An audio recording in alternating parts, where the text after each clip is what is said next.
ప్రజల సమక్షంలో శిక్ష విధించాలని 400 మంది సమక్షంలో అతను చెప్పేయడం జరిగింది.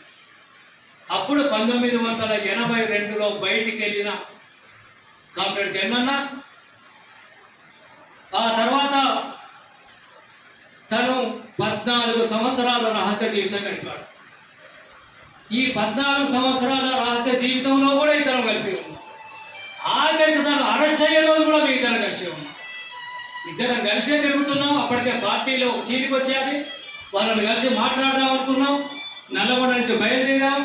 ఇద్దరం పోయాం. నేను పోయి మాట్లాడే వాళ్ళని తీసుకొని వచ్చాను. కూర్చొని మాట్లాడుతున్నాం. పోలీసులు వచ్చారు. ఆ నుంచి ఇద్దరం కలిసి ఒక 2-3 బజార్లు ఉరికాం. ఒక సెంటర్కి పోయిన తర్వాత తను ఒక బజార్ పోయాడు, నేను ఒక బజార్ పోయాను. అట్లా పోలీసులు ఆ వెంట పడ్డారు. నేను తప్పించుకొని పోయి జగనన్న అరెస్ట్ అయ్యే ప్రమాదం ఉన్నది, ఇమ్మీడియట్లీగా ఎవరున్నా కూడా దీన్ని ప్రచారం చేయాలని వెంటనే నేను ఆఫీస్ దగ్గర కబుర్ చేస్తే మన కామ్రేడ్స్ కూడా ఆ రోజు బజార్లో కొంటే 2-3 ఉన్నా కూడా అక్రమ అరెస్టులను ఖండించండి, కామ్రేడ్ జగనన్న అరెస్టును ఖండించండి రోడ్డు మీద స్లోగన్స్ ఇచ్చుకుంటూ పోతే పోలీసులు వాళ్ళను కూడా పట్టుకొని కొట్టారు. ఆ సందర్భంగానే తను చెరువులోకి పోయిన తర్వాత పోలీసులు ఎట్టబడ్డారు. దొంగ దొంగ పట్టుకొని ప్రచారం చేస్తున్నారు. ఆ సందర్భంగానే చెరువులోకి పోయినట్టుంటే కొద్దిగా తప్పించుకునే ఉద్దేశంతో తను నీళ్ళకి వెళ్ళిపోయాడు. పోలీసులు కూడా అప్పటికే ఫోన్ చేశారు. ఆ నుంచి మిగతా వాళ్ళు కూడా వచ్చారు. ఆ చెరువులో సూర్యాపేట సందర్శనలో పట్టుకొని వచ్చు అప్పటికే అంగి ఇప్పేసి చేతులకు అంగిని కట్టేసి వెనక కట్టేసి బజార్లో పట్టి తీసుకుపోతుంటే నేను దొంగను కాదు, నేను నక్సలైట్ను, ప్రజా ఉద్యమకారుని, ప్రజల కొరకు పనిచేస్తున్నాను, నేను కావాలని పోలీసులు దుర్మార్గంగా వివరిస్తున్నాను బజార్లో పట్టి స్లోగన్స్ ఇచ్చుకుంటా విప్లవం వర్తిల్లాలి అనుకుంటూ ఇలా ఆ రోజు అరెస్ట్ కావడం జరిగారు. ఇట్లా తెల్లారేసరికి ఆ రోజు అప్పటికే ఆ ప్రాంతంలో ఉన్న రామరెడ్డి దామోదర్ రెడ్డి తోటి నిత్యం ఘర్షణ జరుగుతున్నాయి అక్కడ ఎమ్మెల్యేలు. ఆ సందర్భంగానే అతడు ఆ రోజు రాత్రి వచ్చి డిఎస్పీ సమక్షంలో చూసి ఇవాళ డేంజరస్ పిలవాలి, ఇక్కడ బ్రతికుండడానికి వీల్లేదని డిఎస్పీతో చెప్పడం జరిగింది.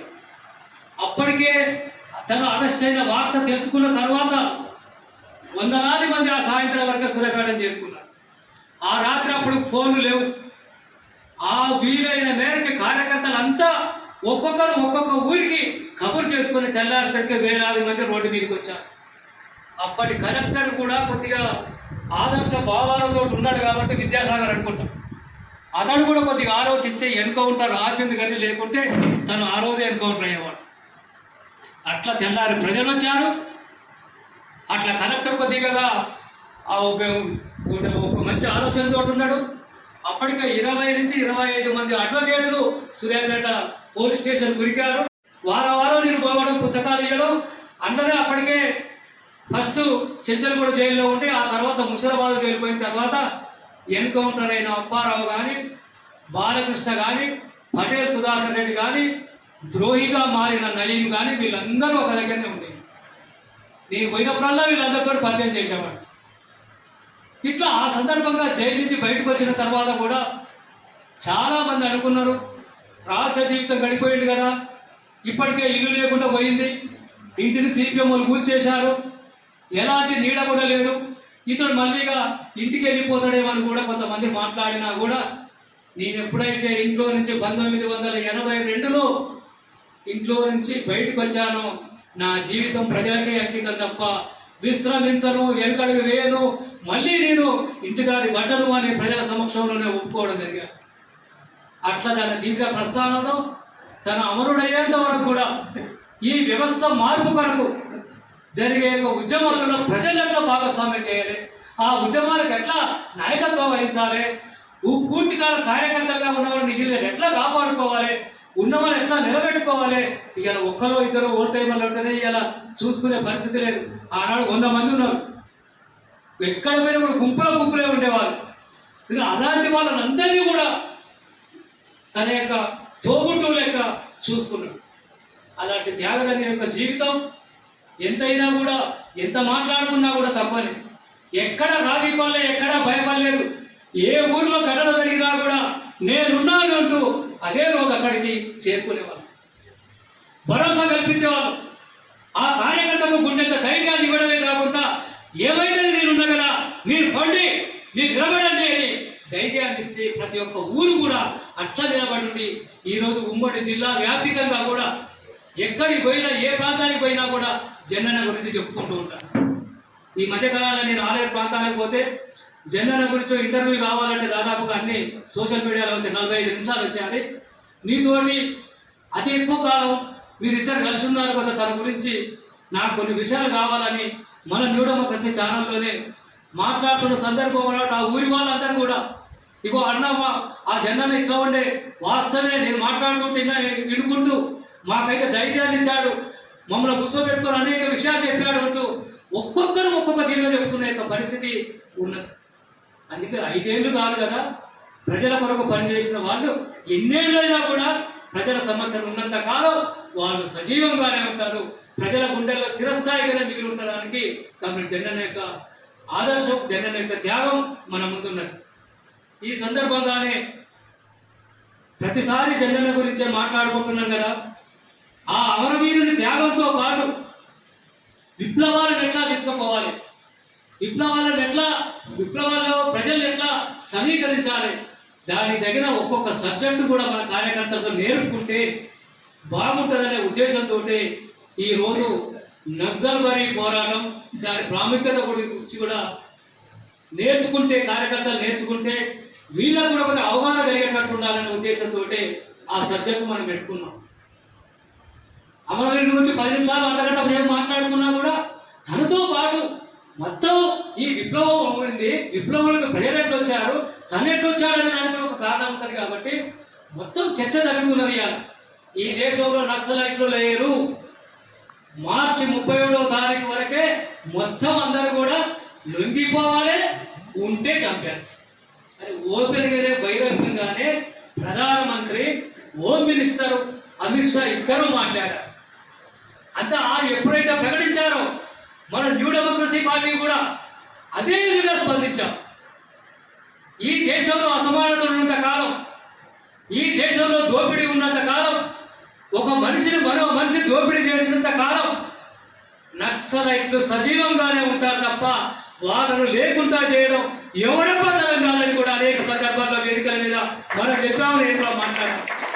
అది వాస్తవం కాదు, ఇప్పుడు ఆచరణలో చూపించారు. వాడు చెప్పాడు మార్చి 31 వరకు చెప్పాడు, 31 అయిపోయింది, ఏప్రిల్ అయిపోయింది, మే కూడా అయిపోతుంది. నక్సలైట్ లేకుండా పోలేదే, కొంతమంది పోవచ్చు. కానీ మరికొంతమంది ఏమంటున్నారు, ఇలా కొంతమంది పోయినా కూడా మేము ఈ అడవిలోనే ఉంటాం, మేము ప్రజల మధ్యనే ఉంటాం, ప్రజల సమస్యల పట్ల మేము పోరాడతాం, అంతిమంగా ప్రజల కొరకు మేము ప్రాణాలు చేయడానికి సిద్ధంగా ఉంటామని చెప్తున్నారు తప్ప అందరూ మేము వెళ్ళిపోతాం, లొంగిపోతామని మాట్లాడతారు. అందులో భాగంగానే ఈరోజు 1967లో జరిగిన నక్సల్బరీ పోరాటాల గురించి కూడా మనం కొన్ని విషయాలు నేర్చుకోవాలి. మన కరపత్రాల్లో అనేక సందర్భాలు మాట్లాడుకునేటప్పుడు నక్సల్బరీ వసంత మేఘ గర్జన పిలుపులు అందుకొని ఈ దేశంలో దోపిడీకి వ్యతిరేకంగా, అన్యాయాలకు వ్యతిరేకంగా పోరాటాలు నిర్మించాలని అనేక సందర్భాల్లో మాట్లాడుకుంటున్నాం. ఎక్కడ ఉంది ఈ నక్సల్బరీ, ఏంటిది నక్సల్బరీ పోరాటం అని కూడా మనం కొద్దిగా మననం చేసుకోవాల్సిన అవసరం ఉంటుంది, గుర్తుంచుకోవాల్సిన అవసరం ఉంటుంది. ఇది బెంగాల్ రాష్ట్రంలో డార్జిలింగ్ జిల్లాలోని దాదాపుగా సిలుగూరు సబ్ డివిజన్ పరిధిలోని నక్సల్బరీ అనే ఒక ఊరు, చిన్న గ్రామం, పేద గ్రామం కూడా కాదు, ఒక చిన్న గ్రామంలో అక్కడ మొత్తం గిరిజనులు ఎక్కువగా ఉంటారు. ఆ తర్వాత ఆ ప్రాంతం అంతా కూడా దాదాపుగా వెనుకబడే ప్రాంతమే. అక్కడి భూస్వాములు వీళ్ళని వెట్టి చేసుకోవడం, భూమి లేకుండా చేయడము, అధిక వడ్డీలు ఇవ్వడము, ఇలాంటి అన్నీ చేస్తుంటే సహించలేక ఏది ఏమైనా కూడా మనం భూ పోరాటానికి సిద్ధం కావాలి అంటూ 67 మే 25వ తారీఖు అంటే ముందే మార్చి 23వ తారీఖు నాడే ఒక భూస్వామికి సంబంధించిన భూమి మీద ఎర్రగడ్డలు బట్టి ఆ భూమిని ఆక్రమించుకున్నారు. ఏప్రిల్లో మరొక 10 గ్రామాల మీద కూడా దాడి చేసి అక్కడ కూడా ఎర్ర జెండాలు బాతి ఈ భూమిని కూడా మేము ఆక్రమించుకున్నామని చెప్పారు. రోజు రోజుకు ఉద్యమం ఉధృతమవుతుంది. ఒక ప్రాంతం నుంచి మరో ప్రాంతానికి వెళ్ళిపోతున్నది. ఆ సందర్భంగానే 1967 మే 25వ తారీఖు నాడు 1000 మంది బయటికి వెళ్ళారు.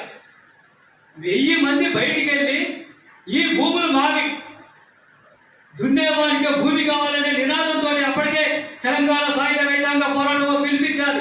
ఆ పిలుపుని అందుకొని దున్నేవానికి భూమి అని అరకలు కట్టుకొని ఎర్ర జెండాలు ఆ అరకలకు కట్టుకొని 1000 మంది రోడ్డు మీదకి వచ్చి భూముల మీదకి పోయిన సందర్భంలో పెద్ద ఘర్షణ జరిగాయి, కాల్పులు జరిగాయి, ఘర్షణ జరిగింది. ఆ కాల్పుల్లో మహిళలు, చిన్నపిల్లలు, యువకులతో 11 మంది మే 15, 1967లో చనిపోయారు. 7 మహిళలు చనిపోయారు, 3 చిన్నపిల్లలు చనిపోయారు, 2 యువకులు చనిపోయారు పోలీసు జరిపిన కాల్పుల్లో. వీళ్ళు చనిపోయారు కానీ ఇక్కడ భయపడలే. ఖబర్దార్ బిడ్డ అంటే పోలీసులకు కూడా ఎదురుపడి నిలబడి గెదిని ఒక పోలీసులు కూడా చంపేశారు. నిజంగానే ఒకరు చచ్చిన తర్వాత 10 మందిని 11 మందిని చంపిన తర్వాత నిలబడగలుగుతారా? ఆ తెగింపు ఎక్కడి నుంచి వచ్చాడు? ఇది నా హక్కు, ఇది నా భూమి, ఈ భూమి కొరకు నేను ఏదైనా చేస్తాను. ఆనాడు చికాగోలో అమరవీరులు కార్మికులు చిందించిన రక్తాన్ని సాక్షిగా వాళ్ళు కూడా కాల్పులు జరిగితే ఆగలే. 8 గంటల 10 విధానం వచ్చేదాకా ఎట్లయితే కొట్లాడారో ఇక్కడ కూడా వారు 11 మంది చనిపోయినా కూడా మేము ఇక్కడే ఉంటాం, ఈ భూమి మాది అని ముందుకు నిలబడి ఒక పోలీసులు కూడా అంత మార్చే చరిత్ర ఆ రోజు జరిగింది. నక్సల్బరీ పోరాటం అక్కడి నుంచి మొదలయ్యి అక్కడికి పరిమితం కాలే. ఆ రోజు ఆ ఉద్యమానికి నాయకత్వం వహించింది ఇంతకుముందు జ్వాలసార్ చెప్పినట్టు సీఎం చారు మజుందార్ సీఎం అనేవాళ్ళు. ఆ రోజు చారు మజుందార్ కానీ, కారు సన్యాల్ కానీ, జనరల్ సందా కానీ 3 నాయకత్వంలో ఆ పోరాటం జరిగారు. అక్కడికి ఆగలే ఇక అది అక్కడి నుంచి క్రమంగా మొదలవుతూ 1967లో మొదలైన పోరాటం 72 దాకా కొనసాగారు. 72లో కాబట్టి చారు మజుందార్ కూడా అరెస్ట్ అయిన సందర్భంలో జైల్లోనే చనిపోతాం. ఆ పోరాట స్ఫూర్తి అక్కడికే పరిమితం కాకుండా ఆ నక్సల్బరీ పోరాటం దేశవ్యాప్తంగా ఉన్న యువకుల్లో ఒక రక్తాన్ని